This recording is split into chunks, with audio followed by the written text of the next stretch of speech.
The alarm cut through the December darkness at 5:15. Mark Reynolds opened his eyes to the empty half of a king-size bed, the same way he had for the past 5 years. Sarah's photograph sat on the nightstand, frozen in a moment from their last vacation together. Big Sur, before the diagnosis, before the chemo stole her hair and the cancer stole everything else. He reached out, touched the frame with 2 fingers, then pulled his hand back. The ritual never changed. Neither did the hollow ache in his chest. The house was silent, except for the furnace kicking on somewhere below. Mark swung his legs out from under the covers and planted his feet on cold hardwood. 38 years old, co-founder of a regional aviation company worth north of $200 million. And he still couldn't bring himself to turn on the heated floors Sarah had insisted they install. She'd called it a luxury. He'd called it practical. Now it just felt like another reminder of conversations they'd never have again. Shower, shave. The Navy suit Sarah had picked out 3 Christmases ago, back when she could still stand long enough to shop. Mark knotted his tie in the bathroom mirror and studied the man staring back. Gray had started threading through the dark hair at his temples. The lines around his eyes had deepened. His daughter said he looked distinguished. His business partner said he looked exhausted. Both were probably right.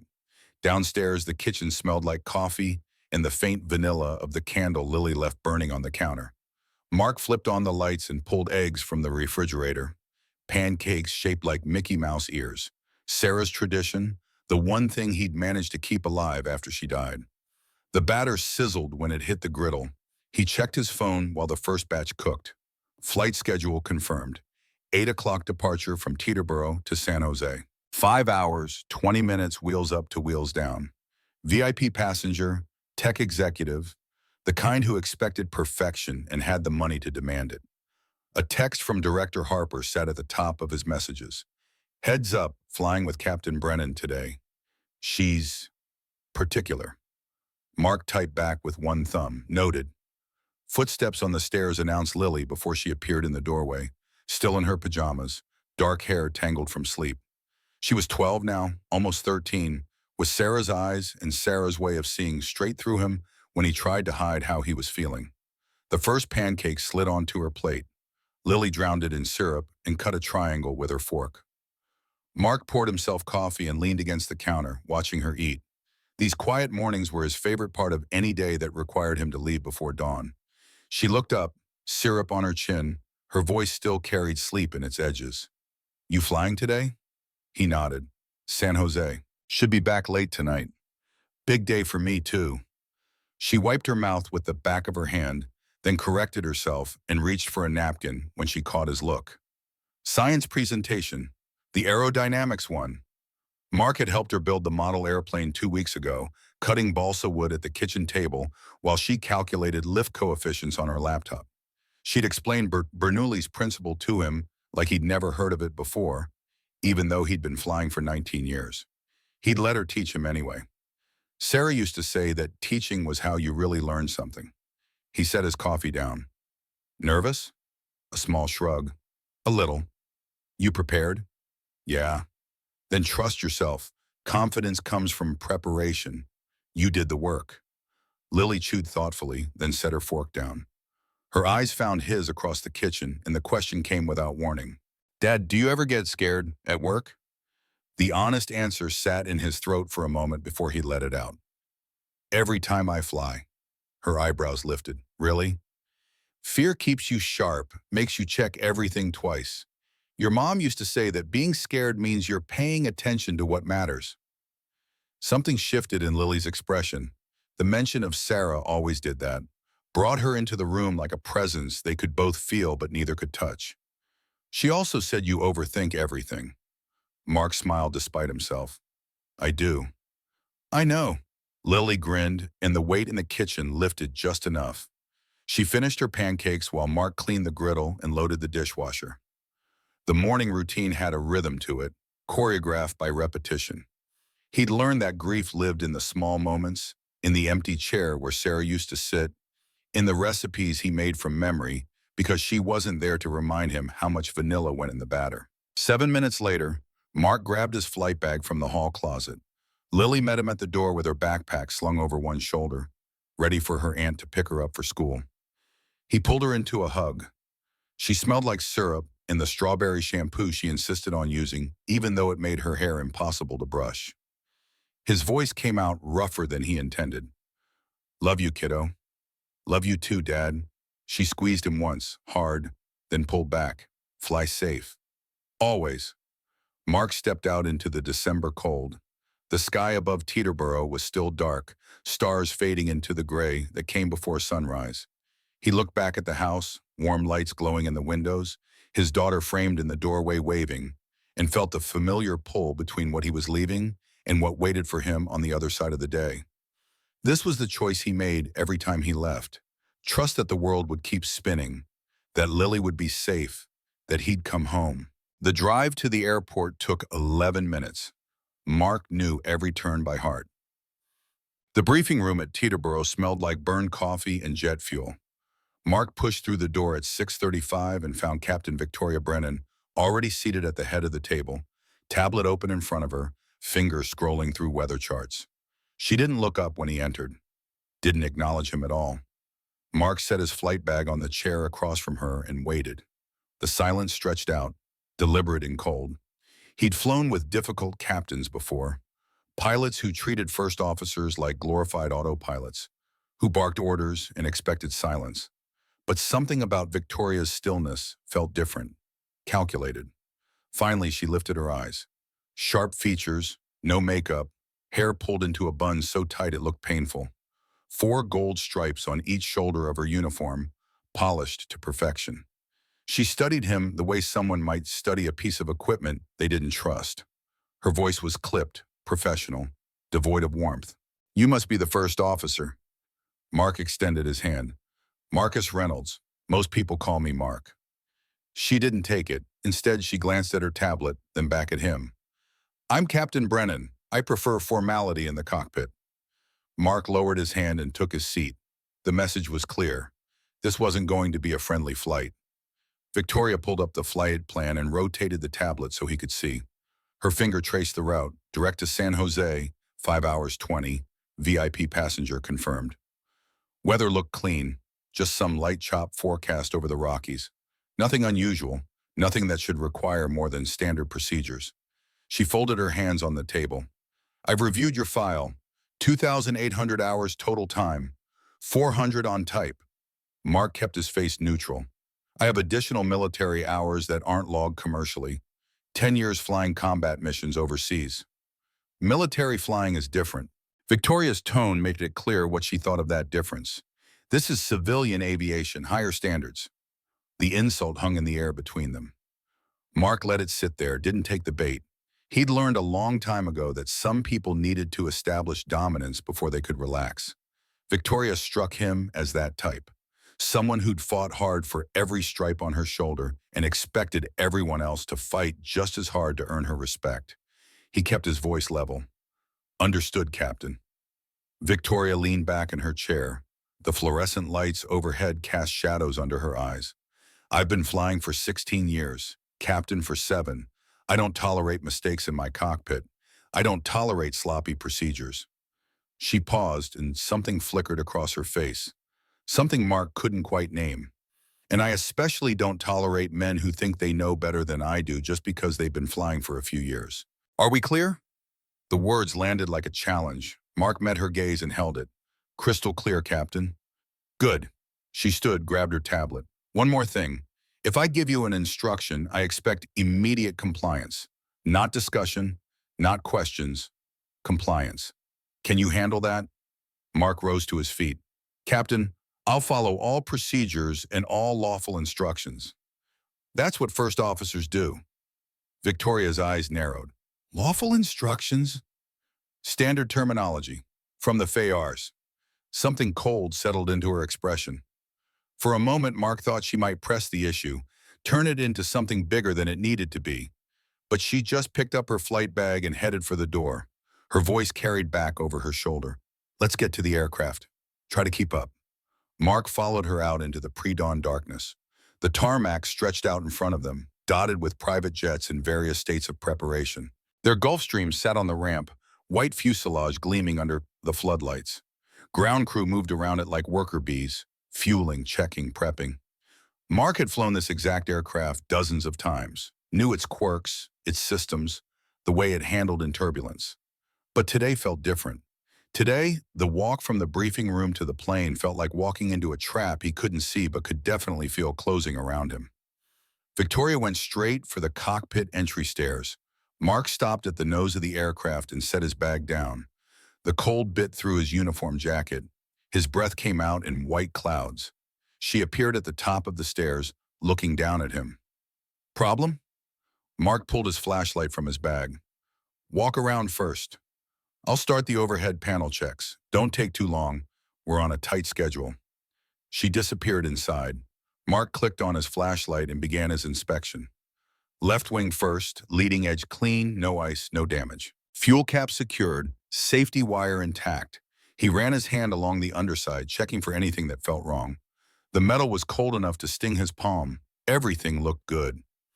He moved to the left engine. Intake clear, no foreign objects, cowling panels flush. The big Rolls-Royce turbofan sat silent, waiting. In a few hours, it would be screaming at 41,000 feet, gulping air and spitting thrust. The left main landing gear was next. Mark crouched down, flashlight beam cutting through the shadows under the wing. The tire looked good, tread depth legal, pressure solid, no visible cuts or bulges. He moved the light up the strut, checking hydraulic lines, looking for, there, a thin trail of reddish fluid barely visible, running down the side of the strut. Mark froze. He moved the flashlight closer. The fluid was fresh, glistening in the LED beam. Not a lot, maybe 2 ounces, if that. But it was there, and it was wrong. He followed the trail upward to the connection point where the hydraulic line met the strut. A small bead of fluid sat right at the fitting, catching the light like a drop of blood. Below it, older stains darkened the metal. This had been leaking for a while, but the fresh fluid meant it was still active. Mark's mind ran through the checklist automatically. Hydraulic systems on a Gulfstream controlled the landing gear, the brakes, the flight controls. Lose hydraulic pressure, and you lost redundancy. Lose enough redundancy, and you were looking at an emergency landing with a VIP passenger in winter, over mountains. This wasn't a judgment call. This was by the book. Log it. Get maintenance to inspect. Get a sign-off. Don't fly until the system is verified safe. He pulled out his phone and took 3 photos from different angles. Wide shot of the strut, close-up of the fitting, fluid on the ground below. Then he opened the maintenance app and typed left main landing gear strut, hydraulic fluid weep at upper fitting, active leak, requires inspection per 14 CFR 91.7 before flight. The app pinged his submission to the maintenance department and the director of operations. Timestamp, 6:52 a.m. Mark pocketed his phone and finished the walk-around. Everything else checked clean. Right side mirror image of the left, except no leaks. The aircraft was perfect except for that one fitting. One fitting that could kill everyone aboard if it failed at the wrong moment. Mark climbed the stairs and stepped into the cockpit. Victoria was already in the left seat, running through the overhead panel checks, switches clicking under her fingers. She glanced at him when he slid into the right seat, but didn't stop what she was doing. He waited until she finished the panel before speaking. Captain, we have a maintenance issue. Hydraulic leak on the left main gear. I've logged it and notified maintenance. Victoria's hands stilled on the switches. She turned in her seat slowly and fixed him with a look that could have stripped paint. Excuse me? Mark kept his voice even, factual. Hydraulic fluid weeping from the strut fitting. It's active. We need maintenance to inspect before we show me. She was already unbuckling, moving toward the cockpit door.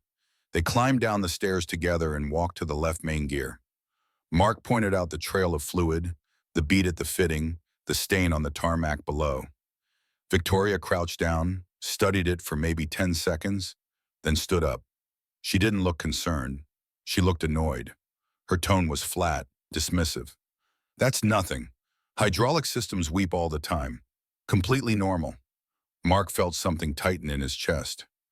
Captain, with respect, regulations require we log any fluid leak, and I don't need you to tell me the regulations. Victoria cut him off, her voice sharp enough to draw blood. I wrote half the training manuals for this company. I know what's normal and what isn't. This, she gestured at the strut, is normal. 14 CFR 91.7 states. I know what 91.7 says. She stepped closer to him. Invasion of space calculated to intimidate. This is not a safety issue. This is a nuisance finding. And you just created a problem where none existed. Mark held his ground. Captain, I've already logged it. Maintenance has been notified. Victoria's face changed. The annoyance crystallized into something colder, harder. You went over my head? Without consulting me? I followed company procedure and federal regulations. You undermined my authority. Her voice dropped to a deadly quiet. I'm the pilot in command. I make the decision about what's airworthy and what isn't. You just disregarded my assessment and went straight to maintenance. Mark could feel the confrontation spiraling, could see exactly where this was heading, and knew he had only one move left. We have a billionaire passenger waiting. We're on a tight schedule.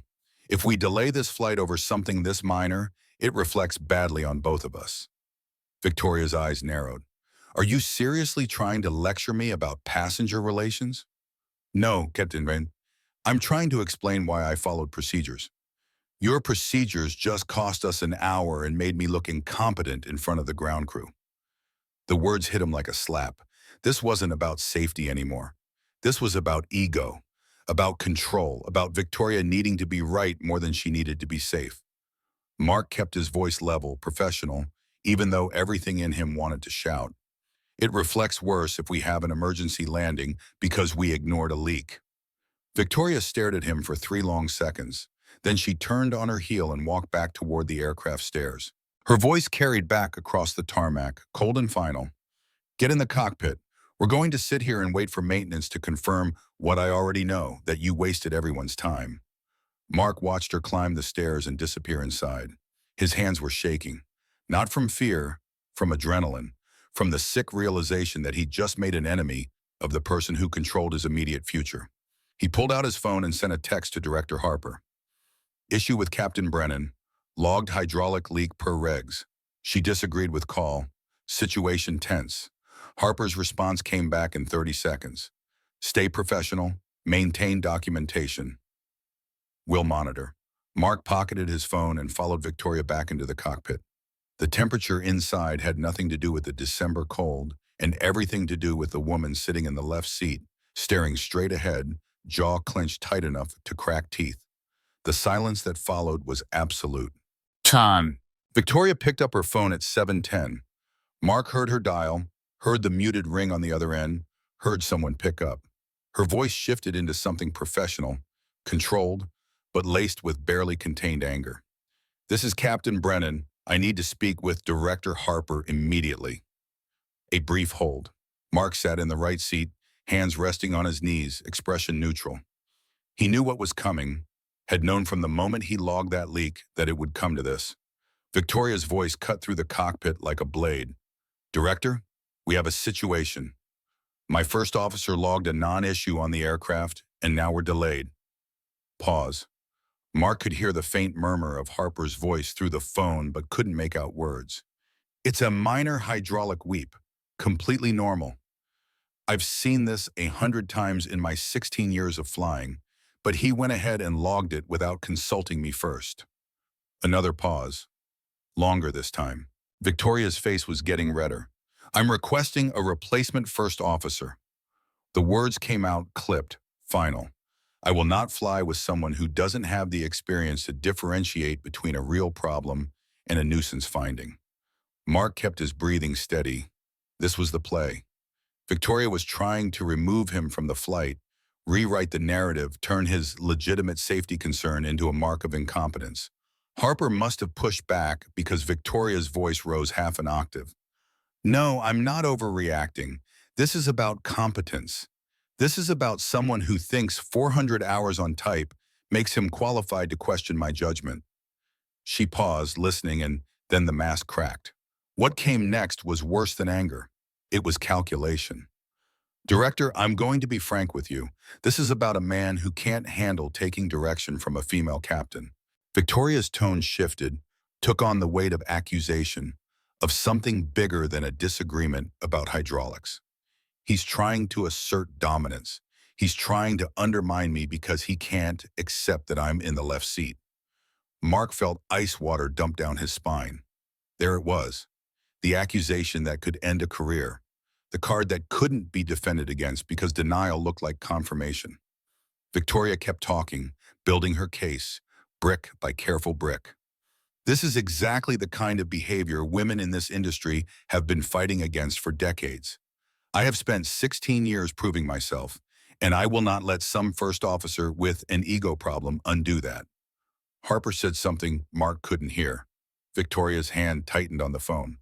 If you don't replace him, I'm walking off this flight. Her voice dropped to something quiet and dangerous. I will not risk my license flying with someone who's going to second-guess every decision I make. I won't do it. Another pause. Longer. Victoria's expression shifted from confident to confused to angry in the span of 3 seconds. What do you mean I should discuss it with him directly? The words came out sharp, disbelieving. I'm the captain. I'm telling you I will not fly with this man.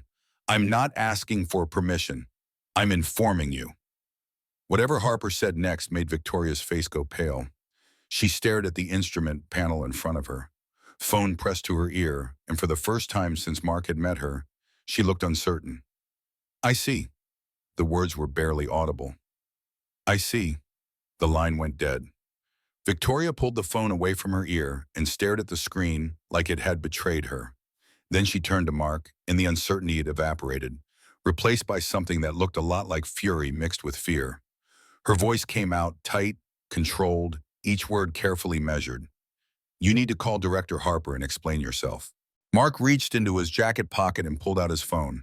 He didn't dial, didn't navigate to contacts, just unlocked the screen and turned it toward Victoria so she could see. The favorites list sat at the top. 3 names: Lily, daughter; Director Harper, work; CEO Richard Sterling, co-founder. Victoria's eyes moved from the screen to Mark's face. Her mouth opened slightly. No words came out. Mark kept his voice calm, quiet, empty of gloating or anger or anything except simple fact. Marcus Reynolds, co-founder of this company. I own 49% of the fleet you're sitting in right now. The color drained from Victoria's face. I've been flying since I was 19, 10 years military, combat missions overseas before I ever touched a civilian aircraft. Came back, built this business from the ground up with Richard Sterling.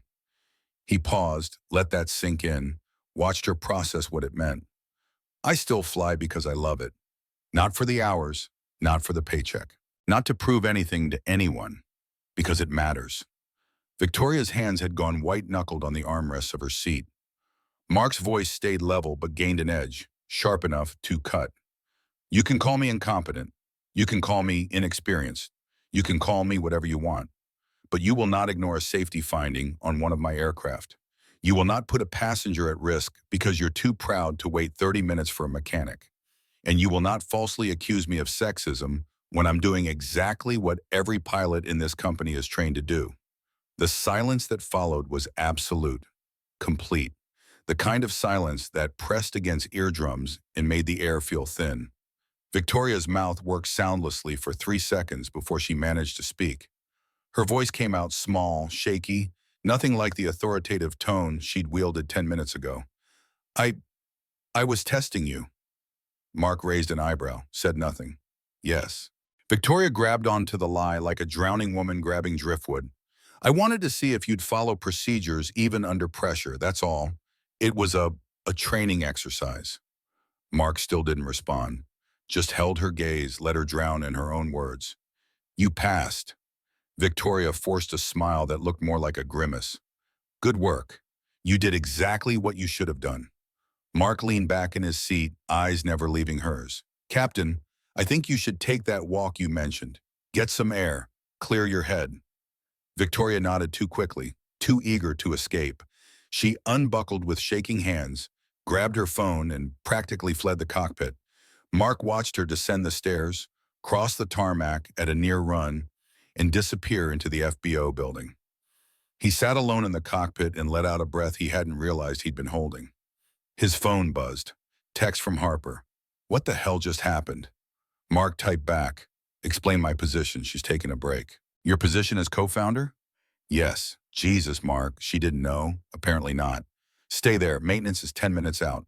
I'll call you after. Mark set the phone in the center console and looked out at the tarmac. The sun was starting to rise, painting the eastern sky in shades of pink and gold. Somewhere in New Jersey, Lily was probably getting ready for school, practicing her presentation, trusting that her father was doing the right thing. Sarah's voice echoed in his head, memories sharp enough to hurt.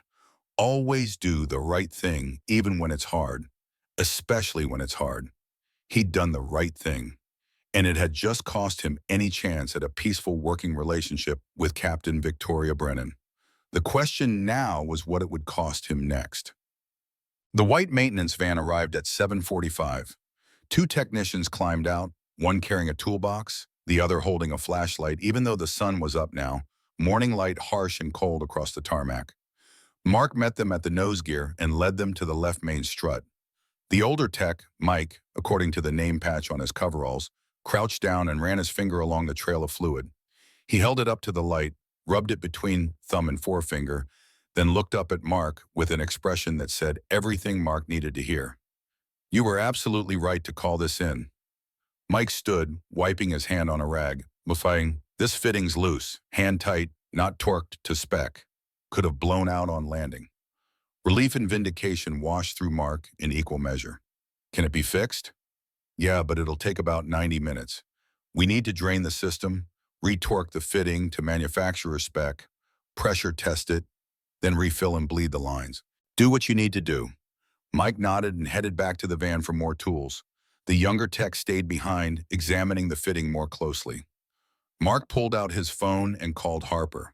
Director Harper picked up on the first ring. His voice carried the exhaustion of someone who'd been dealing with personnel issues since before dawn. Mark, status? Maintenance confirms the leak, loose fitting. Mike says it could have failed on landing. They're fixing it now, 90-minute estimate. Harper let out a long breath. Where's Brennan? She left. Haven't seen her since she walked off. She called me twice more after your conversation. Wants to fly the trip. Says she overreacted, wants another chance. Mark leaned against the fuselage, feeling the cold metal through his uniform jacket. She tried to pressure me into ignoring a legitimate safety issue, then falsely accused me of sexism when I didn't comply. That's not someone I want in the left seat. I know, I agree. But she's threatening a formal complaint if we pull her from the flight. Claims we're retaliating against her for standing up to a male pilot. Standing up to me. She tried to bully me into violating federal regulations. I know that. You know that. But she's already building a narrative. Harper's voice took on a careful tone, the voice of someone navigating legal landmines. Here's where we are. If we ground her now, based solely on this incident, her attorney will argue gender discrimination. She's got 16 years, clean record, never bent metal. We need to handle this carefully. Mark closed his eyes. What are you asking me to do? Fly the trip. Keep everything professional. Document everything. If she steps out of line again, we'll have cause. But right now, we need more than a disagreement over maintenance protocol. Every instinct Mark had screamed against it. Putting Victoria back in the left seat felt like strapping into an aircraft with a known defect and hoping it wouldn't fail mid-flight. But Harper was right about the legal exposure, about the optics, about the system that would protect Victoria's career right up until the moment she destroyed someone else's. Mark's voice came out flat. Understood. I'm sorry, Mark. I know this isn't... It's fine. I'll handle it. He ended the call and stood there for a moment, watching the maintenance techs work on the strut. The sun was fully up now, the December morning bright and bitterly cold. Somewhere inside the FBO, Victoria was probably on the phone with her own contacts, building her version of events, preparing her defense. Mark checked his phone. Text from Lily. Presentation went great. Mrs. Chen said it was A+ work. Love you, he typed back. Proud of you, kiddo. Love you too. His daughter was 12 years old and already understood something that eluded people 3 times her age. Preparation plus honesty equals success. No shortcuts. No compromises. Just do the work and trust the outcome. Mark wondered what she'd think if she knew what her father was about to do. Climb into a cockpit with someone who just tried to destroy his reputation. Spend 5 hours in a confined space with someone who saw him as a threat to everything she'd built. Sarah's voice again, quieter this time. Character is what you do when no one's watching, when it's hard, when it costs you something. Mark pocketed his phone and went back to watching the mechanics work. 40 minutes later, Victoria returned. Mark saw her crossing the tarmac from the FBO, shoulders squared, chin up, every inch the professional pilot. She climbed the stairs without looking at him and took her seat in the cockpit. The silence was immediate and absolute. Mike appeared at the cockpit door at 8:30, clipboard in hand. "You're good to go. Fitting torqued to spec, system pressure tested, hold solid. Here's the sign-off." Mark took the paperwork, reviewed it, signed it. Mike nodded and disappeared. Mark filed the paperwork in the maintenance log and powered up the aircraft systems. Victoria was already running through the overhead panel, hands moving with mechanical precision, her face blank of all expression. They ran the checklist without speaking except for required callouts. No small talk, no coordination beyond what regulations demanded. The cockpit felt smaller than it had an hour ago, the air thick with everything unsaid. At 8:45, a man in a dark suit appeared at the bottom of the stairs. James Whitmore, the VIP passenger, tech CEO worth $8 billion according to the briefing notes. He looked up at the cockpit, caught Mark's eye and nodded. Mark nodded back. James climbed aboard. His voice came through the cabin intercom a moment later. "Captain, First Officer, apologies for the delay on my end. Thank you for your patience." Victoria keyed the intercom. Her voice was perfectly professional, warm even. "No apology necessary, Mr. Whitmore. We had a minor maintenance issue that's been resolved. We're ready for departure now. Appreciate the thoroughness, safety first." Victoria's jaw tightened fractionally. Mark pretended not to notice. They called for taxi clearance. Ground control gave them runway 6. Victoria advanced the throttles and the Gulfstream rolled forward, 70,000 pounds of aircraft moving like it weighed nothing. The tower cleared them for takeoff. Victoria lined up on the center line, performed the final checks, then pushed the throttles to the stops. The Rolls-Royce engine spooled up to a scream. The aircraft accelerated down the runway, faster and faster, until the nose lifted and the wheels left the pavement. New Jersey dropped away below them. Victoria called for gear up. Mark raised the lever. 3 green lights went out. No warning lights, no hydraulic issues. The fitting held. They climbed through 15,000 feet into clear December sky. The morning sun painted everything gold. Below, the landscape scrolled past, cities and suburbs giving way to farmland, farmland giving way to forests, forests eventually giving way to plains and then mountains. Victoria didn't speak. Mark handled the radios, monitored the systems, ran the checklists. At flight level 410, 41,000 feet, Victoria engaged the autopilot and sat back. Her hands stayed on the control wheel anyway, just resting there, like she didn't trust the automation. The silence stretched for an hour, then 2, then 3. Mark thought about Lily at school, wondered if she was eating lunch now, wondered if she was telling her friends about her presentation, wondered if she mentioned that her father was somewhere over Colorado in an aircraft that was running perfectly because he'd insisted on checking a hydraulic fitting that morning. He thought about Sarah, about the conversations they'd had about integrity and compromise, and where the line was between being principled and being stubborn. She'd always said you knew where the line was because it was the point where people started calling you difficult instead of calling you right. He thought about Victoria, about whatever had happened to her in 16 years of flying that made her see threats where none existed, made her unable to distinguish between legitimate concern and personal attack. About what kind of system created pilots like her and then protected them until they finally broke something that couldn't be fixed. At 1 o'clock Mountain Time, they started their descent into San Jose. The approach was textbook. Victoria flew it by hand, smooth and precise, proving that whatever her flaws, she was a skilled pilot when she wanted to be. The landing was perfect, barely felt the wheels touch. They taxied to the FBO and shut down the engines. Victoria completed the post-flight checklist without looking at Mark. When everything was secured, she unbuckled, grabbed her bag, and stood. For a moment, she seemed like she might say something. Her mouth opened, but whatever words she'd been planning died before they reached her lips. She turned and left the cockpit, descended the stairs, crossed the tarmac without looking back. James Whitmore appeared in the cockpit doorway a minute later. "Hell of a flight. Thank you both." Mark looked up from the logbook. "Glad it was smooth, Mr. Whitmore." "Can I ask you something?" James leaned against the doorframe. "That delay this morning, the maintenance issue, was it serious?" Mark chose his words carefully. "The fitting was loose, could have caused problems. Maintenance fixed it properly. And the captain didn't think it needed fixing?" There was a test hidden in the question, Mark realized. James Whitmore hadn't built an $8 billion company by being oblivious to interpersonal dynamics. He'd probably heard the tension in their voices over the intercom, seen it in their body language during the brief moments he'd observed them. Mark kept his voice neutral. "The captain had a different assessment. I logged it because regulations required it." James nodded slowly. "I've been flying private for 15 years.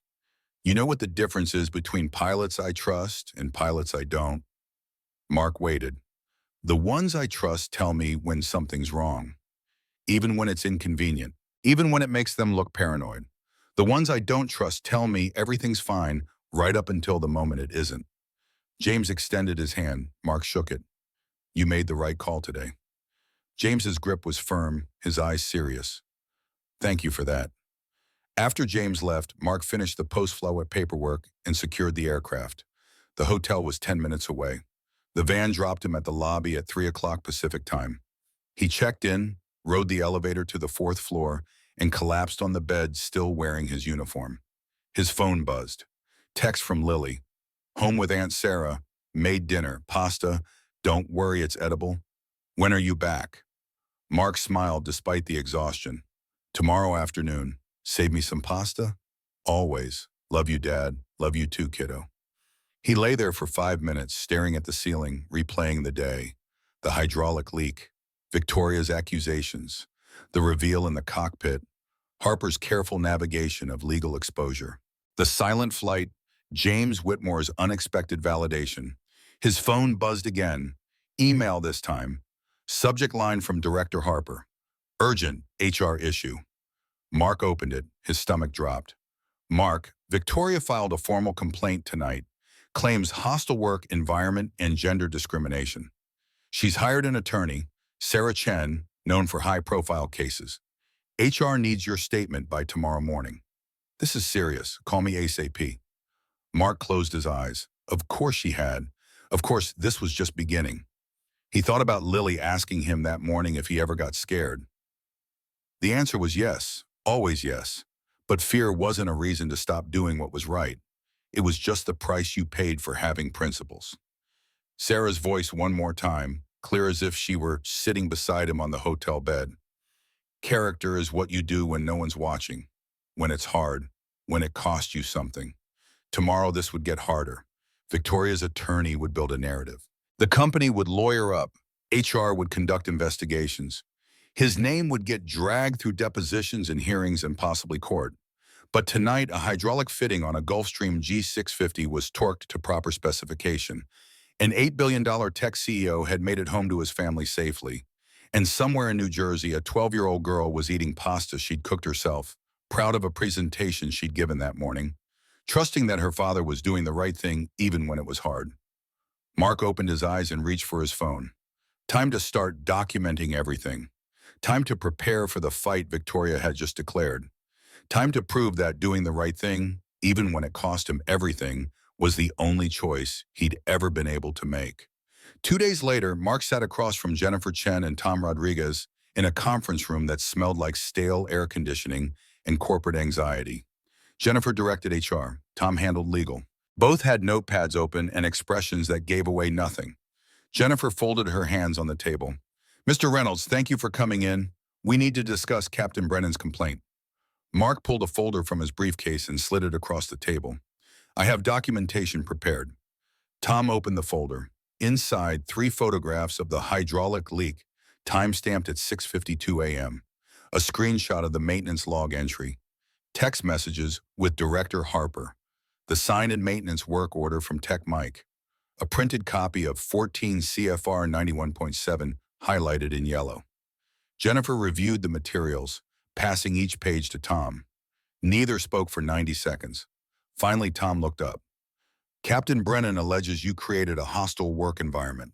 Specifically, she claims you undermined her authority as pilot in command, refused to accept her professional assessment, went over her head to file a maintenance report, used your ownership position to intimidate her, and demonstrated a pattern of disrespecting female authority.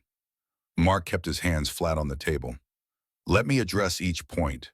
I didn't undermine her authority. I followed federal regulations that apply to every crew member, regardless of rank. I didn't refuse her assessment. I documented a factual condition that required maintenance inspection per FAA rules. I didn't go over her head. Maintenance logging is a regulatory requirement for any pilot who discovers a deficiency.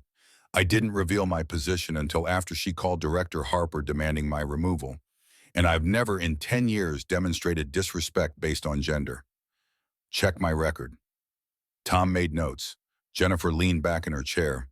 There's one more element.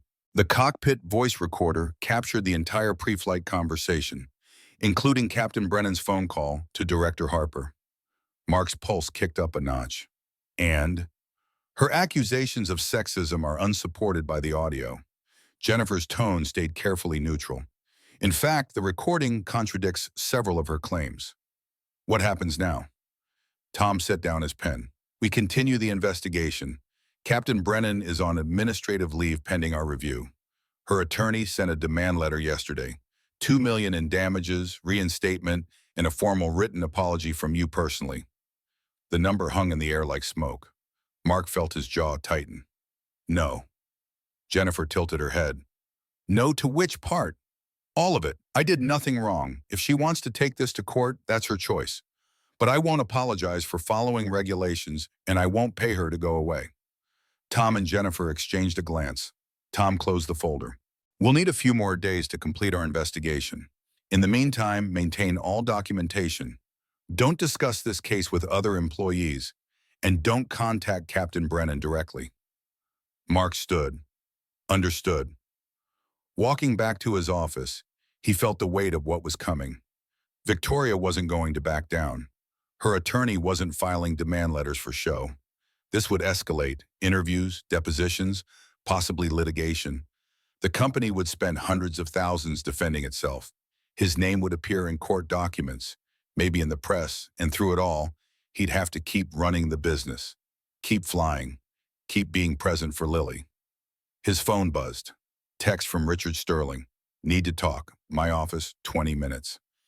Richard Sterling had been Mark's flight instructor 15 years ago, back when Mark was fresh out of the military and Richard was building a regional charter service with 2 leased aircraft and more ambition than capital. They'd grown the company together, Richard bringing business acumen and Mark bringing operational expertise. When they incorporated, Richard took 51% in the CEO title. Mark took 49% and stayed in the cockpit. The arrangement worked because they trusted each other completely. Richard's office occupied the corner of the building with windows overlooking the flight line. He was standing at the glass when Mark entered, hands in his pockets, gray hair catching the afternoon light. At 55, Richard looked like what he was, a former Marine pilot who traded the cockpit for the boardroom, but never quite shed the military bearing. He turned when Mark closed the door. Harper briefed me. This is a shitstorm. Mark dropped into one of the leather chairs facing Richard's desk. Victoria's attorney is good. Sarah Chen, she's better than good. Won 3 major discrimination cases in the last 2 years. 2 settled for 7 figures. 1 went to trial and the plaintiff won $4 million. So we're in trouble. Richard moved to his desk and sat on the edge, arms crossed. We're in trouble if Victoria can prove her case. But Mark, I've known you for 15 years. I've seen you fly with dozens of female pilots. You've never shown bias, not once. Tell that to her attorney. I will. In a deposition, under oath. Richard's voice hardened. But here's what worries me. Samdix, female captain, gets terminated after calling out male owner. Media will eat it alive. Doesn't matter what actually happened. The narrative writes itself. Mark scrubbed his hands over his face. So what do you want me to do? I want you to be prepared. This won't stay internal. Chen will leak it. Aviation forms first, then the press. We need to control our message. Which is what? That we fired a captain for trying to fly with a known defect? That we terminated a captain for violating safety regulations and making false accusations? But we need proof, documentation, witnesses. Richard paused. Harper pulled Victoria's employment file. Found something interesting. Mark looked up. What?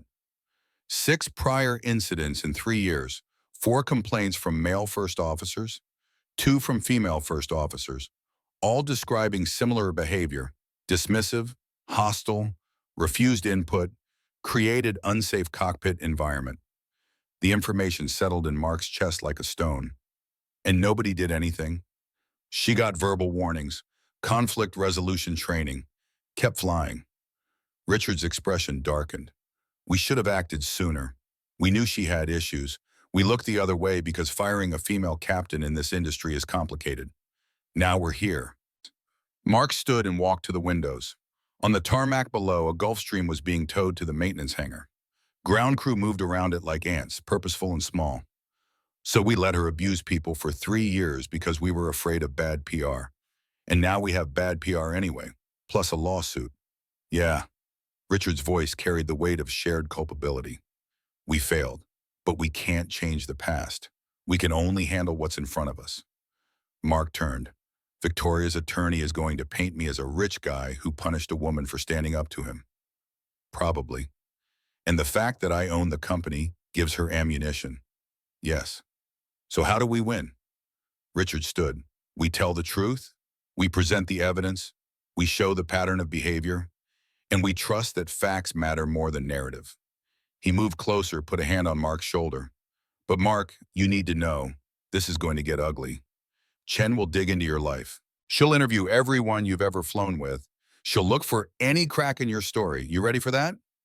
Mark thought about Lily, about Sarah's memory, about everything he'd built over 15 years. I don't have a choice. No. Richard's grip tightened briefly, then released. You don't. The story leaked 4 days later. Someone, Mark never found out who, sent details to an aviation forum popular with professional pilots. Within hours, the thread had 200 replies. Half defended Victoria as another woman being silenced by male power structures. Half called her out for ignoring safety protocols. The debate spilled onto social media, gathered momentum, turned toxic. By day 2, feminist pilot organizations were rallying around Victoria. The hashtag #StandWithVictoria trended on aviation Twitter. Op-eds appeared arguing that women in male-dominated fields face systematic retaliation when they challenged authority. The fact that Mark owned the company became Exhibit A, proof that power imbalances made genuine accountability impossible. Mark watched it unfold from behind his desk, scrolling through threads where strangers debated his character and motivations. Some of the attacks were personal. One user called him a mediocre pilot trading on daddy's money. Another suggested he'd bought his way into ownership rather than earning it. A third speculated that his military service was probably desk job bullshit dressed up as combat flying. He closed the browser and tried to focus on quarterly financials. Failed, opened his phone, found a text from Lily. Kids at school are talking about you. Someone's mom saw stuff online. You okay? His fingers hovered over the keyboard. How did he explain this to a 12-year-old? That doing the right thing sometimes meant watching strangers tear apart your reputation? That telling the truth didn't guarantee people would believe you? He typed, I'm okay, kiddo. People sometimes disagree about what happened. The important thing is, I know I did what was right. Her response came fast. I know you did too. Love you. Mark set the phone down and stared at the financial spreadsheets without seeing them. Somewhere in the building, Richard was probably dealing with reporters calling for comment. Harper was likely managing internal communications, making sure employees knew the company line, and Victoria was probably sitting with her attorney planning the next move. The phone rang, Harper's extension. Mark picked up. Yeah, just got a call from Aviation Weekly. They're running a profile on Victoria. Long-form piece. Goes live tomorrow. Harper's voice carried the exhaustion of someone fighting a losing battle. They found her history. What history? 12 years ago, regional airline, she reported sexual harassment by a senior captain. Management dismissed it, told her to toughen up or find another career. Mark closed his eyes. Jesus. The captain's name was Doug Patterson. He's still flying. United, I think. Never faced consequences. Harper paused. The article is sympathetic to Victoria, frames her behavior as trauma response, says the industry failed her first. Did it? Yeah, probably. Harper's tone shifted, became more careful. But Mark, that doesn't excuse what she did to you. Doesn't excuse putting passengers at risk. You can acknowledge someone's pain without accepting their actions. I know, said do you? Because when this article drops, public opinion is going to shift. People love a redemption narrative. Victim becomes crusader. You're going to be cast as the latest chapter in her trauma story. Mark leaned back in his chair. Through the window, the December sky was turning gray. Storm coming. Let them cast me however they want. The facts don't change. The hydraulic fitting was loose. Victoria tried to fly anyway. I logged it. That's the story. Facts don't always win, Mark. Then we're all fucked anyway. Harper hung up. Mark sat alone in his office and watched the storm clouds roll in. The article published at 6 a.m. by noon, it had been shared 5,000 times. By evening, it was trending on 3 platforms. The headline read, Captain Victoria Brennan, Survivor or Scapegoat? Mark forced himself to read it. The writing was good, tight, evocative, pulling emotional threads while maintaining journalistic distance. It detailed Victoria's harassment in 2011, quoted her formal complaint, included management's dismissive response. Patterson appeared briefly, declining comment through his union representative. The piece then jumped to the present, drawing a line from past trauma to current conflict. The implication was clear. Victoria's defensive behavior stemmed from institutional failure. She'd been conditioned to fight because nobody had protected her when she needed it. The final paragraph landed like a hammer. Now, 13 years after the industry failed Victoria Brennan, she faces termination for challenging another captain's judgment. Whether this represents accountability or another chapter in aviation's long history of punishing women who refuse to stay quiet remains to be seen. Mark closed his laptop. The article was effective because it wasn't wrong. Victoria had been harmed. The system had failed her. Patterson should have faced consequences and didn't. All of that was true. But it was also true that trauma didn't grant immunity from accountability. Victoria had tried to fly with a hydraulic defect. She'd falsely accused him of discrimination. She'd built her defense on a foundation of lies mixed with legitimate grievance. And separating the two required nuance that social media couldn't provide. His phone lit up. Unknown number. Mark almost declined, then answered. Reynolds. Mr. Reynolds, this is James Whitmore. We met briefly on the flight to San Jose. Mark sat up straighter. Mr. Whitmore, what can I do for you? I saw the news, the articles, the social media discussion. Whitmore's voice was calm, measured. I wanted to reach out because I was there. I know what happened. I appreciate that, but I'm going public. The words were flat, final. Giving a statement to Aviation Weekly. On the record, you made the right call that day. Captain Brennan tried to pressure you into ignoring a legitimate safety concern. I'm alive because you didn't bend. That needs to be part of the story. Relief flooded through Mark's chest. Mr. Whitmore, you don't have to do this. Yeah, I do. I've been flying private for 15 years. I've seen pilots cut corners. I've seen people prioritize schedule over safety. What you did was exactly what every passenger hopes happens, but rarely does. Someone saying no when no is the right answer. Whitmore paused. I'm also donating to your legal defense fund. If you don't have one, you should. This is going to get expensive. Thank you. Don't thank me. Just keep doing what you did. Keep being the pilot who gives a damn. The line went dead. Mark set the phone down and allowed himself 30 seconds of something that felt dangerously close to hope. The cockpit voice recorder leak happened 3 weeks after Victoria's formal complaint. Mark was in a meeting with the company's insurance carrier when Harper burst in without knocking, tablet in hand, face drained of color. The CVR audio is online. Mark's stomach dropped. What? Someone leaked it. Aviation Forum first. Now it's everywhere. Full audio from the pre-flight conversation, including Victoria's phone call. The insurance rep looked between them. That's evidence in an active investigation. Who the hell leaked it? Harper shook his head. Don't know. Don't care right now. The damage is done.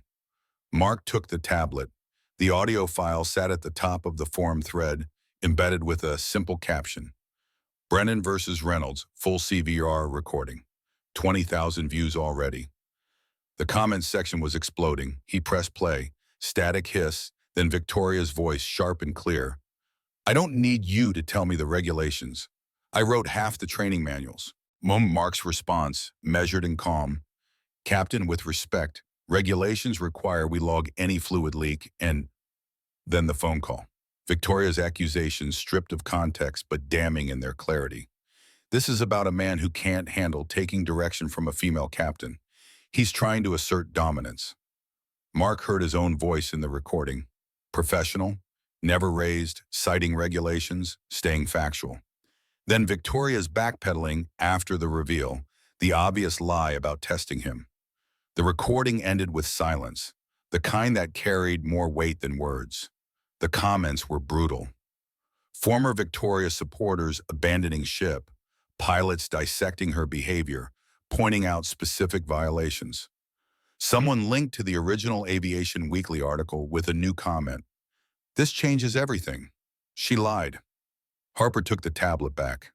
Legal says the leak probably came from inside the FAA. They're investigating. But honestly, this helps us.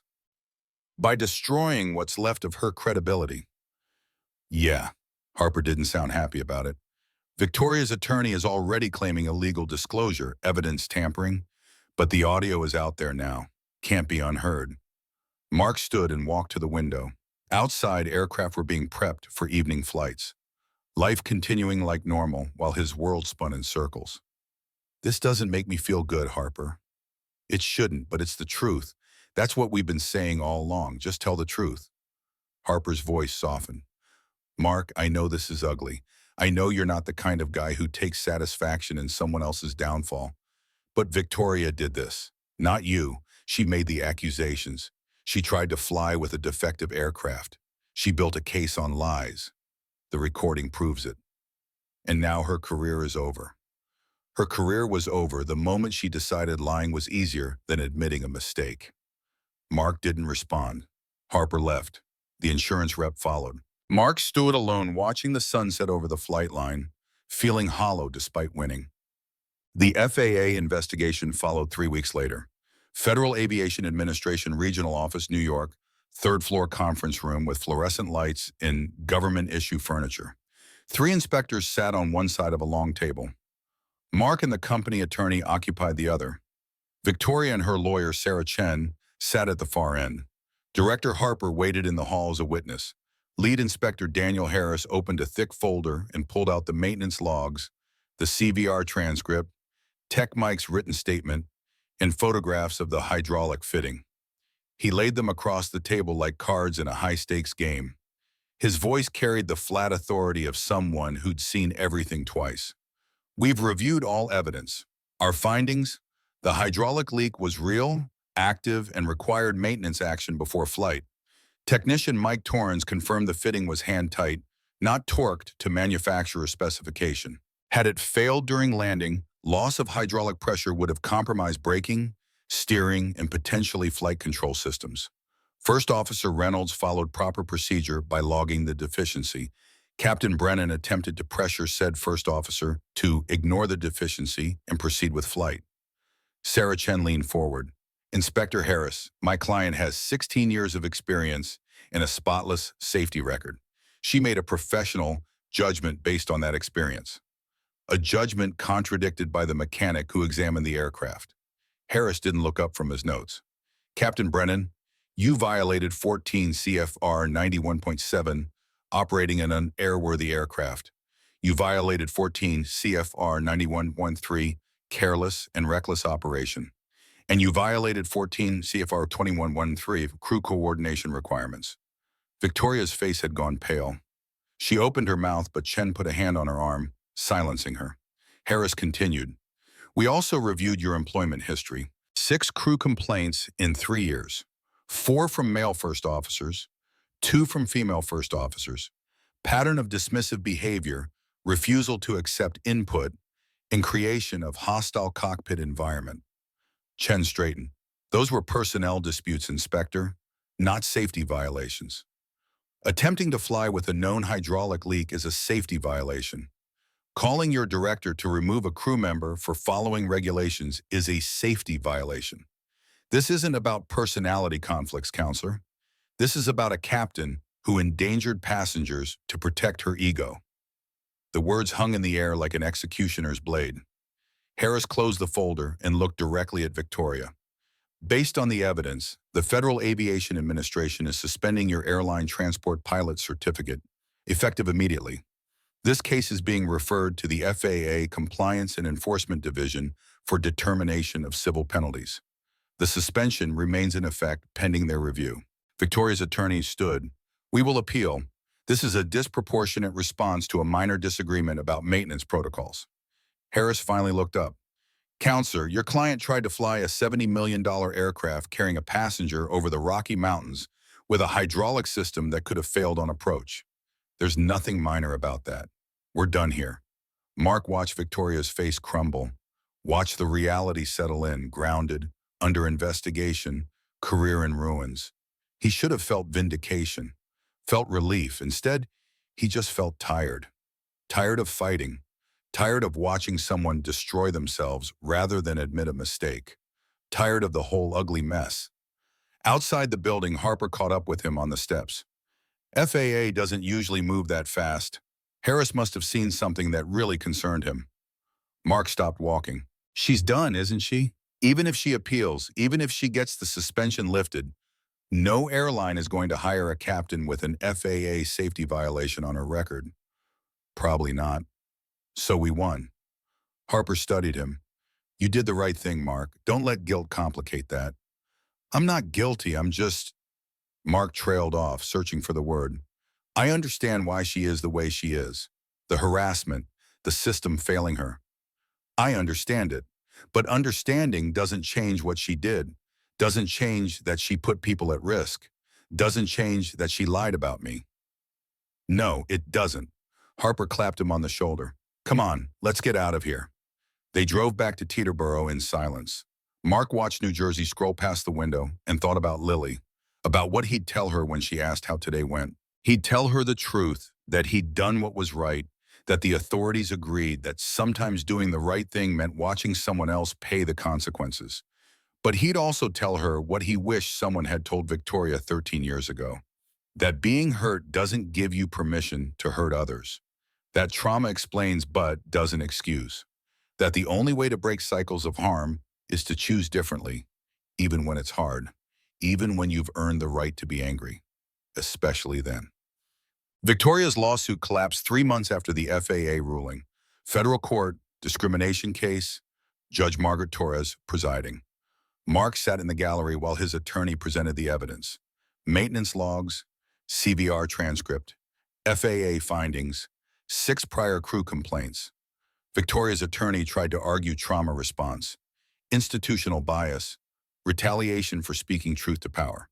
The judge listened to 2 hours of testimony before delivering her ruling from the bench. Her voice carried no sympathy, just the weight of legal precedent. This court acknowledges the plaintiff's difficult history in the aviation industry. However, termination was based on documented safety violations and false accusations, not gender. Evidence including cockpit voice recordings directly contradicts the plaintiff's claims.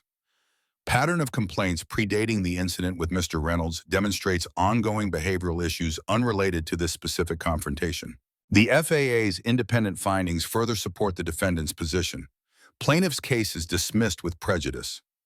Victoria sat motionless as her attorney filed immediate notice of appeal. That appeal was denied 6 weeks later. Her ATP license remained permanently revoked. Through industry contacts, Mark heard she'd moved to Oregon, taken a job as a corporate safety consultant. The irony wasn't lost on anyone. He should have felt closure. Instead, he felt the hollow ache of winning a fight nobody should have had to have in the first place. That evening, Mark drove home through February slush and gray skies. The house was empty, Lily at a sleepover, his sister having picked her up after school. Mark microwaved leftover pasta and ate standing at the kitchen counter, staring at nothing. The lawsuit was over. Victoria was gone. His reputation was intact. The company had survived. By every objective measure, he'd won. So why did it feel like losing? He thought about the Aviation Weekly article, about Victoria at 27, harassed by Patterson, reporting it, being told to toughen up. He thought about the 12 years between that moment and their confrontation in the cockpit. 12 years of building walls, developing defensive mechanisms, turning protection into aggression. 12 years of the industry failing to address what had broken her. And then she'd broken 6 other pilots. 4 men, 2 women, all of them filing complaints that went nowhere. All of them told to deal with it, to work around her, to accept that this was just how Victoria was. Until finally she'd pushed too far, endangered passengers, and the whole structure collapsed. Mark sat down at the kitchen table. Sarah's photograph hung on the wall, the one from Big Sur, her smile frozen in sunlight. He stared at it, searching for answers in a face that couldn't speak. What would she say about all this? Would she be proud that he'd stood his ground? Or would she be disappointed that the only solution had been destruction? Would she see the victory, or would she see the waste? A talented pilot's career ended not because of one mistake, but because of 13 years of accumulated failure by everyone around her. His phone buzzed. Text from Richard. Board wants to brief tomorrow, 9 a.m. Also, we need to talk about culture, long term. This can't happen again. Mark typed back, agreed, see you at 9. He set the phone down and looked around the empty kitchen. The house felt too big, too quiet. Lily would be home tomorrow, filling it with noise and life, and questions he didn't know how to answer. She'd ask about the lawsuit. She'd ask if he was okay. She'd probably ask about Captain Brennan, because Lily had a habit of caring about people, even when they didn't deserve it. What would he tell her? That sometimes doing the right thing meant someone else paid the price? That justice and fairness weren't always the same thing? That you could win and still feel like you'd lost something important? Mark stood and walked to the window. Outside, winter was holding on. Dirty snow piled in the driveway, bare trees black against the gray sky. Spring would come eventually. Things would thaw. Life would continue. But something had changed. Mark couldn't quite name it yet, couldn't quite see its shape. Just knew that standing in his kitchen, victory settled like ash in his mouth. He needed to figure out what came next, not just for him, for the company. For every pilot who'd fly with them. For every first officer who'd face a difficult captain and need to know the company would protect them for doing the right thing. Richard was right. This couldn't happen again. But preventing it required more than better HR policies or stricter oversight. It required something fundamental. Something Mark hadn't figured out yet but knew was out there waiting for him to see it. He looked at Sarah's photo one more time. Her voice echoed in his memory, something she'd said years ago after a particularly difficult personnel situation. You can't just punish the bad ones, Mark. You have to build the good ones. Build them right from the start. Build them right from the start. The thought lodged in his brain, incomplete but insistent. Mark turned off the kitchen lights and headed upstairs. Tomorrow he'd talk to Richard. Tomorrow he'd start figuring out what building them right from the start actually meant. Tomorrow he'd find a way to turn this hollow victory play into something that mattered. Tonight, he just needed to sleep. 6 months after the press conference, Mark sat in his office reviewing applications that kept arriving despite the deadline having passed 3 weeks ago. The number stunned him: 2,847 total applicants. Single mothers working overnight shifts. Veterans with combat medals and no clear path forward. Former teachers, mechanics, airport ground crew, people who'd spent years watching planes and dreaming of flying them. The selection committee had worked 12-hour days for 3 months. Aptitude tests, psychological evaluations, panel interviews. They'd narrowed 2,847 down to 50. The quality was so strong that Richard had pushed to increase the class size. Mark had agreed. One application kept pulling him back. Emma Martinez, 26, Army Logistics Officer, 4 years active duty, single mother to Tyler, age 4. Her essay opened, "I've dreamed of flying since watching C-130s take off in Kandahar. But between student loans and childcare costs, I couldn't save $80,000 in 3 lifetimes. This scholarship isn't just an opportunity. It's proof that someone believes people like me belong in a cockpit." Mark had interviewed her personally. She'd arrived 15 minutes early, uniform pressed, resume memorized. When he'd asked about her biggest weakness, she hadn't hedged. "I overthink decisions because I'm terrified of making mistakes that affect my son, but I'm learning that being careful isn't the same as being afraid." He'd selected her on the spot. Number 3 on the final list. Now, September morning, Mark stood in the flight school hangar watching 50 students file in for orientation. Emma was among them, sitting near the front, notepad already open. The instructor, Chief Pilot Rodriguez, 20-year veteran, began with the speech Mark had helped write. "You're here because someone saw potential. But potential means nothing without discipline. Over the next 10 months, you'll learn to fly. But more importantly, you'll learn our culture. Safety is non-negotiable. Experience doesn't excuse poor judgment. Humility matters more than ego. And when you see something wrong, you speak up, regardless of who you're speaking to." Mark watched Emma taking notes, watched the other students leaning forward, hungry for this chance they'd never thought possible. He felt Sarah's presence like a hand on his shoulder. This was what she'd meant. Build them right from the start. 10 months passed in a blur of ground school, flight training, simulator sessions. Mark reviewed progress reports weekly. Emma's instructors used words like meticulous, humble, eager. Her check ride scores were consistently high, not perfect, but that wasn't the point. Perfect pilots didn't exist. Safe pilots did. One report caught his attention. Instructor notes from a cross-country flight. Student Martinez identified a discrepancy in fuel calculations during pre-flight planning. When questioned, she admitted she'd initially missed it and only caught it on third review. Stated, "I'd rather look paranoid than run out of fuel over Nebraska." Excellent safety mindset. Mark highlighted that passage and forwarded it to Richard with one word. Exactly. Emma passed her commercial check ride on the first attempt. 2 months later, she completed type rating for the Gulfstream G650. Her training file showed 287 hours total time, barely enough to be dangerous according to old-school pilots. But Mark had flown with plenty of 10,000-hour pilots who'd accumulated bad habits along with their hours. He'd take a humble 287-hour pilot over an arrogant 10,000-hour pilot any day. He made a decision. He'd fly Emma's first revenue trip as captain, with her in the right seat. Full circle, the way Richard had trained him 15 years ago. The way the cycle should continue. 1 year and 2 months after the Victoria incident, Mark met Emma Martinez in the briefing room at 6:30 on a March morning. She was already there, nervous energy evident in how she kept adjusting her tablet, checking her bag, smoothing her uniform. Mark set his flight bag down. "How you feeling?" Emma's voice came out steadier than her hands looked. "Terrified, excited, grateful." "Good, that means you're paying attention." Mark opened the weather charts. Flight to Miami, tech conference passengers. Weather's clear, should be smooth. "Any questions before we head out?" "Just one." Emma met his eyes. "If I mess up today, will you tell me?" Mark smiled. "Count on it. But Emma, you're not going to mess up. You're going to fly exactly like you've been trained. Trust that."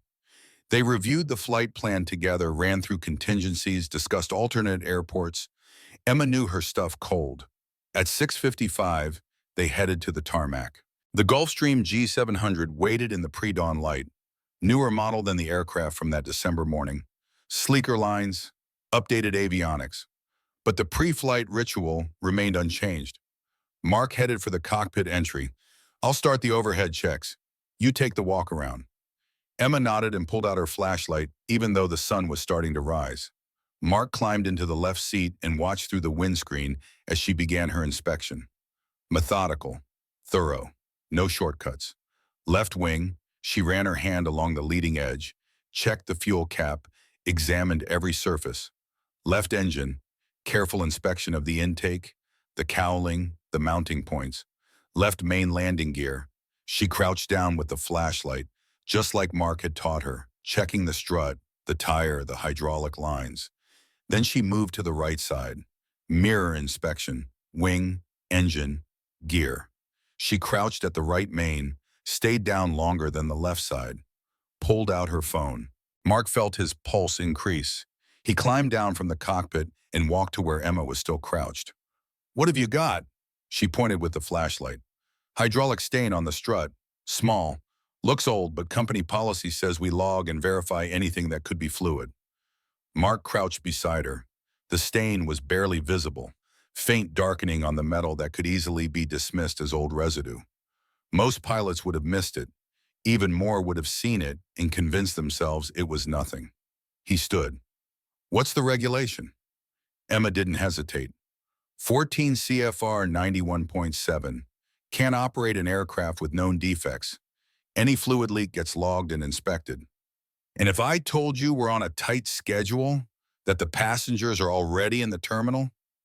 Her jaw set. The nervousness vanished, replaced by something solid. "Then I'd log it anyway, Captain. Because tight schedules don't override safety regulations. That's what you taught us." Mark felt something unlock in his chest. This moment, this exact moment, was why the scholarship existed. Not to train technically proficient pilots, to build pilots who understood that rules existed for reasons written in blood and tragedy. He pulled out his phone. "Log it. I'll call maintenance." Emma's fingers moved across her screen, typing the entry with the same care she'd shown on the walk-around. Mark called the hangar. 5 minutes later, the white van arrived. Mike stepped out, older now, grayer, but still carrying the same toolbox he'd carried a year ago. Mike examined the stain, wiped it with a rag, checked the fluid. "This is residual from work we did 2 days ago. Cleaned the area, but some seeped back from the fitting threads. System solid. We pressure tested after the repair. No active leak." He pulled out his tablet and made the notation. "But good catch. Rather have you guys paranoid than cavalier." Emma updated her log entry. "Verified by maintenance. Residual from prior repair. System pressure normal. Cleared for flight." Mike signed off and headed back to his van. Mark and Emma finished the walk-around. Everything else clean. They climbed into the cockpit and began the pre-flight checklists. Emma's hands were steady now. The nervousness burned away by focus. She moved through each item with precision, calling out the checks, verifying the responses. The overhead panel, the flight management system, the radios. She handled it all like she'd been doing it for years instead of months. At 7:55, they called for taxi clearance. Ground control gave them runway 19. Emma taxied the $70 million aircraft like it was an extension of her body. Smooth control inputs, perfect centerline tracking, exactly the right speed. At the hold short line, she ran the final checks. Everything showed green. The tower cleared them for takeoff. Emma advanced the throttles. The Rolls-Royce engine spooled up with that distinctive whine that still gave Mark goosebumps after 19 years of flying. The Gulfstream accelerated, the runway lights blurring past, 60 knots, 80, 120, rotation speed. Emma pulled back smoothly on the yoke. The nose lifted. The main gear left the pavement. New Jersey dropped away below them as they climbed into March morning sky. Mark monitored the instruments, but Emma didn't need help. She flew the departure procedure perfectly. Altitude exactly on target, heading precise, radio calls professional and clear. At 10,000 feet, she leveled off, and Mark took the controls.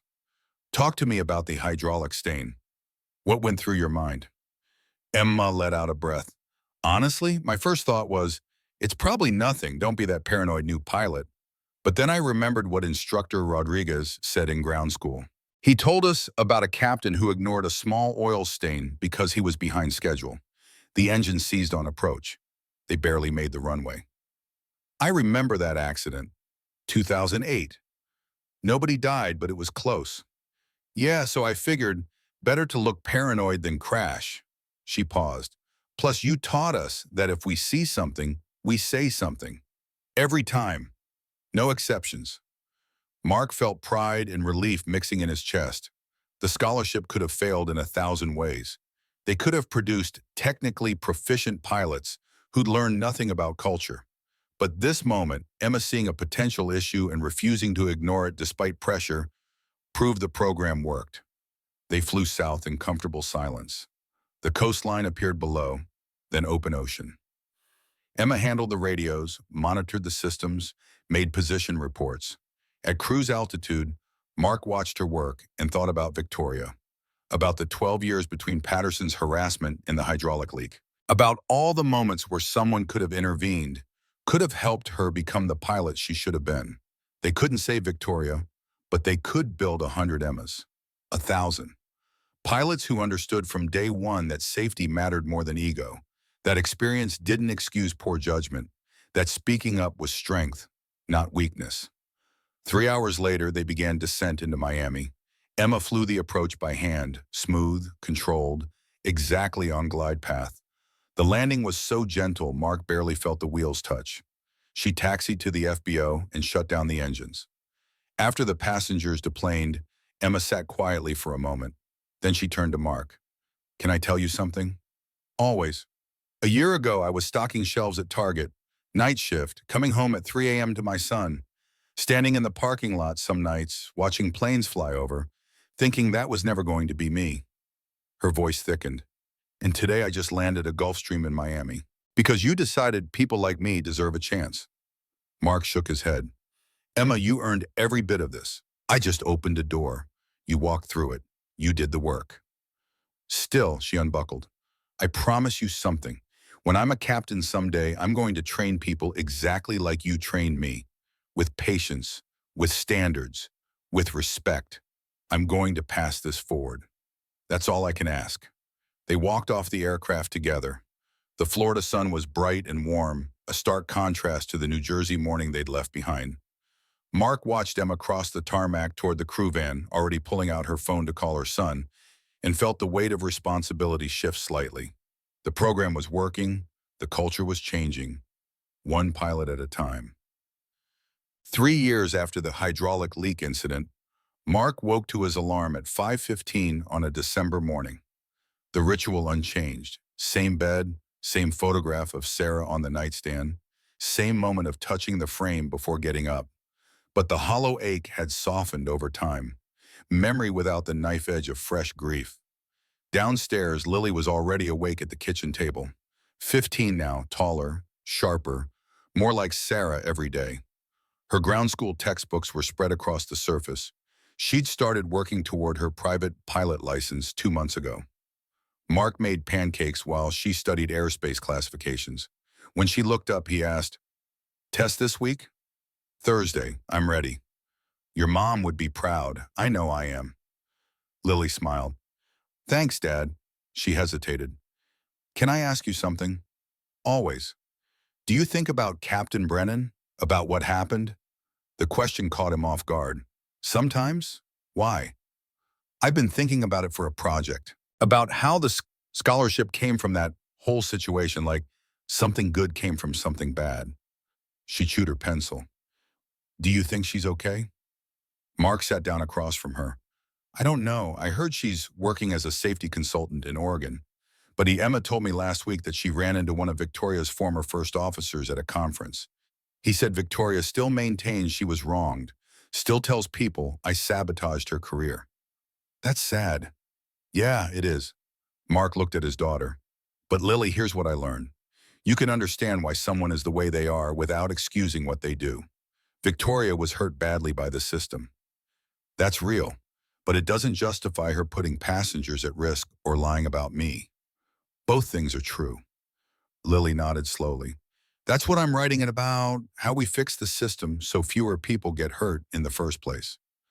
You're writing about the scholarship? For my civics project. about how changing systems is better than just punishing individuals. She grinned. I interviewed Emma. She said you saved her life. Mark's throat tightened. Mama saved her own life. She just needed someone to believe in her. That's what she said you'd say. He checked his watch. I've got a training flight, new graduate from the third cohort. You good here? Aunt Sarah's picking me up for school. Fly safe, Dad. Always. That evening, alone in his office, Mark was organizing his desk when he found it. An old phone charger tangled with papers at the back of a drawer. Sarah's phone. He'd boxed up her belongings 5 years ago, couldn't bear to look at most of it. Now he stared at the charger for a full minute before plugging it in. The phone took forever to boot. When the screen finally lit up, the wallpaper showed Lily at 7 years old, gap-toothed and grinning. Mark's vision blurred. He scrolled through old photos, messages, calendar reminders from a life that no longer existed. Then he saw it. Voice memos folder. One recording. Title. For Mark, when you need it. Recorded 1 week before Sarah died. His hands shook as he pressed play. Static. Then Sarah's voice, weak but unmistakably her. Mark, if you're listening to this, I'm gone and you're struggling. He stopped breathing. I know you. You're burying yourself in work, trying to be perfect for Lily, exhausted. So I need to tell you something, baby. And I need you to really hear it. Pause. Sound of Sarah adjusting position, coughing softly. You are the most principled person I've ever known. It's why I fell in love with you. You never compromise on what's right, even when it costs you, even when it's hard. Mark's vision blurred completely, tears running down his face. But someday, someone is going to try to make you bend, try to make you choose between easy and right. When that happens, and it will, I need you to choose right, like you always do. Her voice got stronger. Because that's what you'll teach Lily. Not by words, by example. By being the man who checks everything twice. The man who brings everyone home safely. The man who believes integrity matters more than approval. She coughed again, then laughed softly. I won't be there to see it, but I know you'll do it, because you're you. You'll do the right thing even when it terrifies you, even when it threatens everything you've built. Another pause. Tell Lily her mom loved her more than life itself, and Mark, Sarah's voice broke. Don't forget to live, please, for me. Build something that matters. Love people. Take chances. Don't let grief turn you into a ghost. The recording ended. Mark sat in the silence, phone clutched in both hands. Sarah had known. She'd recorded this knowing he'd face a moment exactly like Victoria. She'd prepared him, guided him, given him permission to move forward even when she couldn't be there to see it. He played it again and again. Each time the message became clearer. He'd done what she asked. He'd chosen right when it was hard. He'd built the scholarship. He'd trained 197 pilots with the values Sarah had loved in him. Integrity, humility, courage. He'd turned his grief into something that mattered. His phone buzzed. Text from Lily. Passed my practice test. 96%. Can Emma come to dinner tomorrow to celebrate? Mark wiped his eyes and typed back. Absolutely, I'll cook. Dad, we'll order pizza. It's safer for everyone. He laughed despite the tears. Deal. The next morning, Mark drove to Teterboro for another training flight. The alarm at 5:15, the routine unchanged. But as he walked across the tarmac toward the waiting Gulfstream, the December sun breaking over New Jersey, he felt Sarah's presence like she was walking beside him. The new pilot, Angela Torres, 28, former paramedic, single mother of two, was waiting by the aircraft. She looked nervous, the same way Emma had looked 2 years ago, the same way Mark had looked 15 years ago on his first day with Richard. He shook her hand, felt the slight tremor of first flight anxiety. Ready? Angela nodded. Ready, Captain?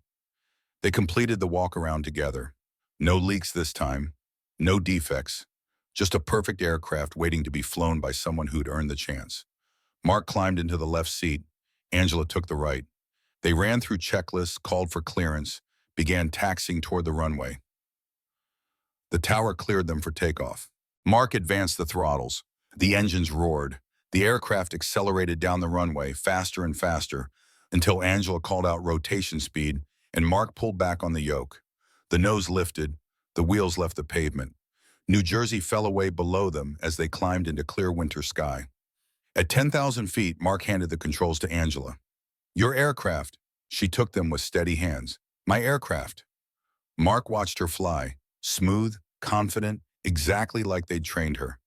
He thought about Victoria, about Emma, about the 197 pilots they'd trained so far, about Lily studying for her written exam downstairs this morning, about Sarah's voice on that recording, telling him to build something that mattered.